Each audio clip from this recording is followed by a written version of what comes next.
Well, sometimes you just get really lucky. In my plans for this tool cabinet, which is going to be the final installment of the Kreg Summer Series by Fixit Fingers, I needed half a sheet of plywood and I didn't think that I had it, but digging through all of my scraps, I've got this mess. There should be just enough. Let's get chopping as my pegboard gets a little bit of an upgrade. Right, first things first, I'd like to introduce you to Chopper Chris, the new name for my Makita circular saw.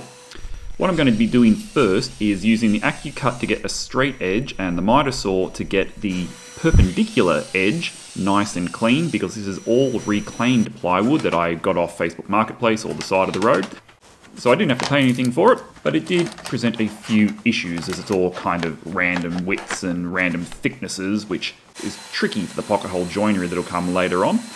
When you are doing these long rip cuts, don't forget to plug in your cyclone backwards so that it does absolutely nothing and creates a jolly great mess. But clamping two pieces together allows you to get them to the exact same dimensions, and then using the top piece I could transfer that to the side walls, and quick as you like I would have the four pieces for the main carcass of the tool cabinet cut out ready for assembly.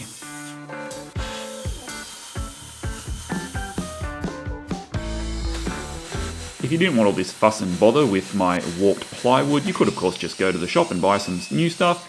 Melamine would also work really well. MDF would probably get a bit heavy. But I'm cheap and I like to use free wood when I can, even though it's a little bit of extra work. I'll be hanging these to the wall using a giant French cleat. Here is the stock material for that, so I'm just setting up my router table fence with a 6mm bit so that the cleat has plenty of space behind it. This trench that I'm cutting now is going to be for holding the pegboard in place. So with the vacuum sucking it down nice and tight, I can do through cuts on the side pieces, but on the top and bottom, I need stop cuts. Well, I don't have to, but this way you won't be able to see the trench at the edge of the board. So we use the center line as the start plunge, and I drew a second little line on the fence there for the stop. This doesn't have to be 100% balanced all the same. And the vacuum does actually make it a little bit hard to push through at times, but it keeps those trenches fairly clean and helps to stop the burning. Once I've got them marked out on all four pieces, I can raise the bit.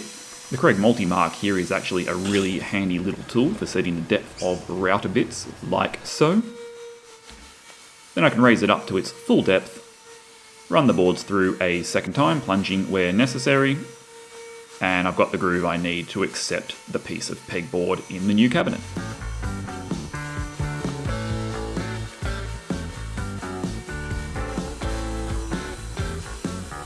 With those four bits done, it's time to mark out the pocket holes, one behind the pegboard, two in front. Grab the K5 and start drilling away for what should be relatively straightforward assembly.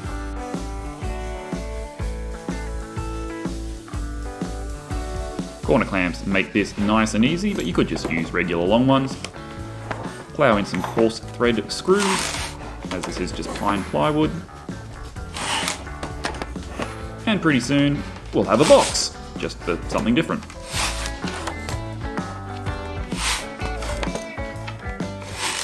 Before I can go any further, I actually need this bit of pegboard, because in true Fixit Fingers style, I'm going to recycle that rather than buying a new piece. And it does make me a little bit sad. Those who have followed this channel for a very long time and don't like themselves very much might remember that this pegboard was in fact the very first thing I ever built and filmed. It was only like the second or third thing I'd actually ever built, period, and it really shows. To save you going back and watching the 45-minute horrendousness that is that 4 series of videos, you can see the gaps here. They're joined together because I didn't have a long enough piece of wood, and again, some things never change. I didn't want to go buy a longer piece. I tried to miter these. I've actually got screws shoved in the side because they were really crappy, and I learnt you couldn't put glue on end grain very, very easily. And quite frankly, it's a little bit sentimental. But it is also going to be a demonstration of 2 years down the track how far my skills have come from struggling for days to build this very simple pegboard to a slightly more complicated and much better looking and much more practical tool cabinet. Alright, enough chat. Let's get the tools off and trim that pegboard down to its new size. Quick tip, Take a photo, and when you go to put the tools back on, you remember where all your hooks were.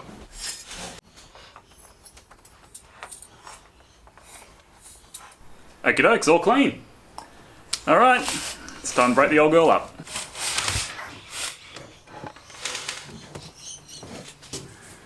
And success! We've got our piece of pegboard back. I mean, take a look at this thing. That's how I extended a couple of pieces of wood. I remember doing the routing, it was absolutely disgraceful and dangerous. All good things come to an end, and this wasn't really a good thing to start with.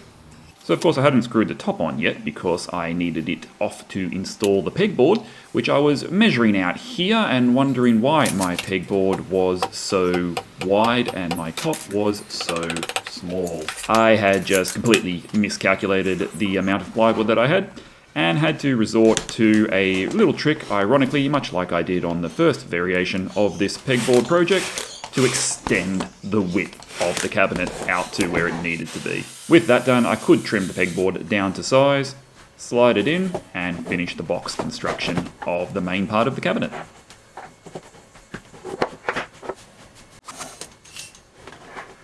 So while it's a tiny bit smaller than the old one, it will keep the dust off the tools, and when we're all said and done, there's actually going to be double the amount of storage that I previously had.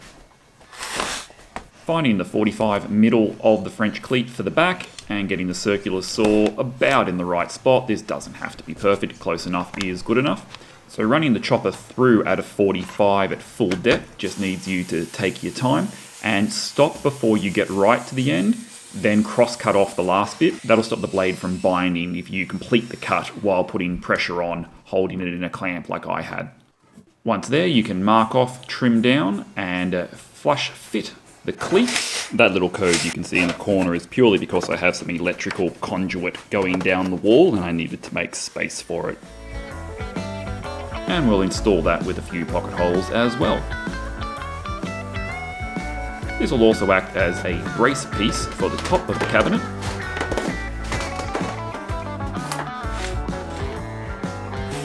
When you cut the wall piece, make sure that it is, a good 5-10 centimeters smaller. This will help you with installation later on. Not a critical dimension, just as long as it does give you that wiggle room. And then while it didn't have a cleat on it, I cut a very similar piece to install down the bottom in order to improve the rigidity. I am lucky/cursed to have bricks everywhere, so I have to break out the hammer drill, install my cleat, and then make sure everything was nice and level as the cabinet gets its first test fit on the wall. I do hope you're enjoying the build today, and if you haven't subscribed to Fixit Fingers yet, I would encourage you to do so if you're enjoying this sort of content, as I post it up fairly regularly, and I'd love to have you join me each week. With the cabinet up, I can just double check that my doors are going to be the correct size, and we can go into another little cutting montage over at the Mitre saw. Very, very similar construction to the main box, but they're going to be roughly square instead and half the distance. I don't usually plug my pocket holes, but when I put one in a completely stupid spot, here is a quick method you can use just to hide those up. You could plug every pocket hole, but as this is workshop furniture, they really don't bother me.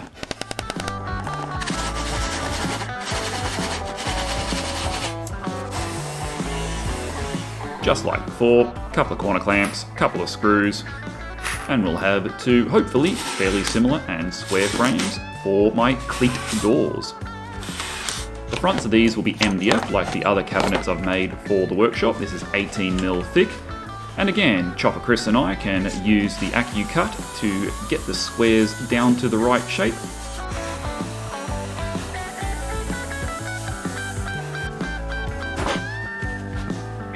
Bang in a whole bunch of screws all the way around, and something that vaguely looks like a chunky door should be in front of you.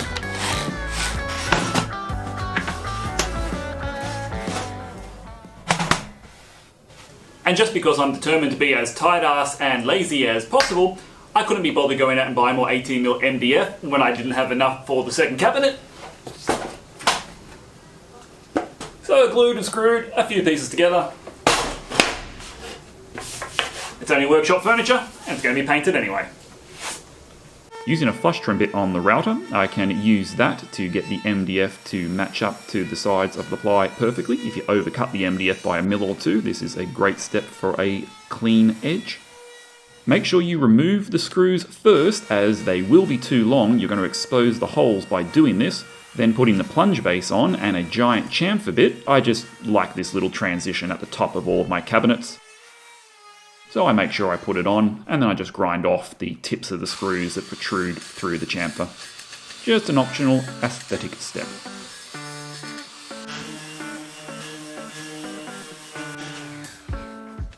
For door pulls, I don't like hardware or anything sticking out, so now I've got the chamfer bit in the router table, and this does not have to be exact at all. I just made sure I positioned it between two of the pocket screws, so again we didn't have any clashes. Repeat that process on the inside of the carcass, and then reattach the front for a lovely little handle pull that no one else will notice but you. Last job for Chopper Chris today was to cut the French cleats for the inside of those doors. I knew I had to work some bed slats in here for Dave Kelly, and I have done so. The size of these and the spacing is not really critical, but mine ended up being about 50mm or 2 inches for the cleats. Save all those little offcuts because they will come in handy later.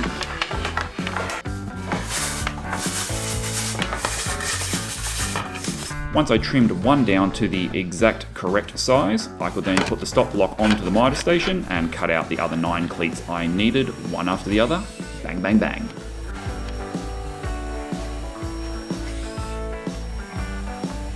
Pre-drilling, countersinking will make life a lot easier. Then I can use these little spacer blocks, and I'm simply putting 2 screws in here, no glue, nothing in the middle. They're not going to hold a huge amount of weight. This should be more than sufficient. Once they're driven in place, the doors are pretty much good to attach.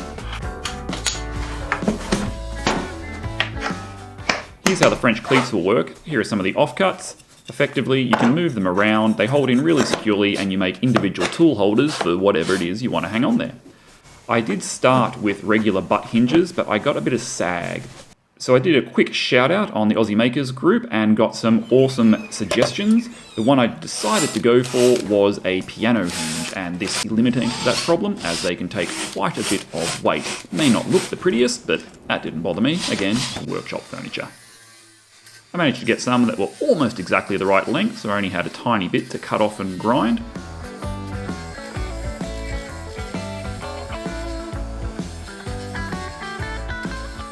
For the door catches, I actually added a few rare earth magnets, just polyurethane glued into place to hold them shut nicely.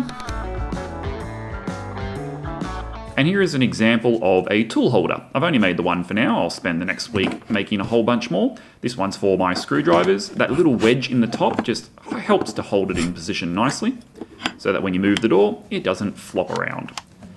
Taping up my MDF, undercoating, and giving it a lovely coat of Fixit Fingers Workshop Glue TM. I love pulling off the tape at the end. Very satisfying, nice sharp edges.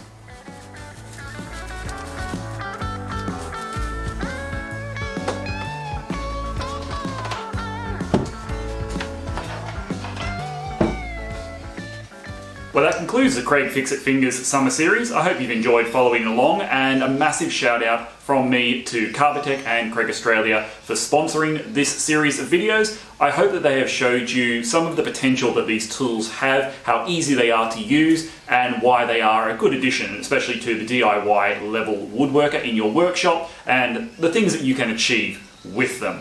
I'm going to spend the next few days making some more French cleats for this cabinet, and I'll be back soon with a non-sponsored video which will probably be using Kreg tools and making stuff for the workshop, because that's what I like to do. Catch you next time, guys. Thank you for tuning in. I'll see you soon.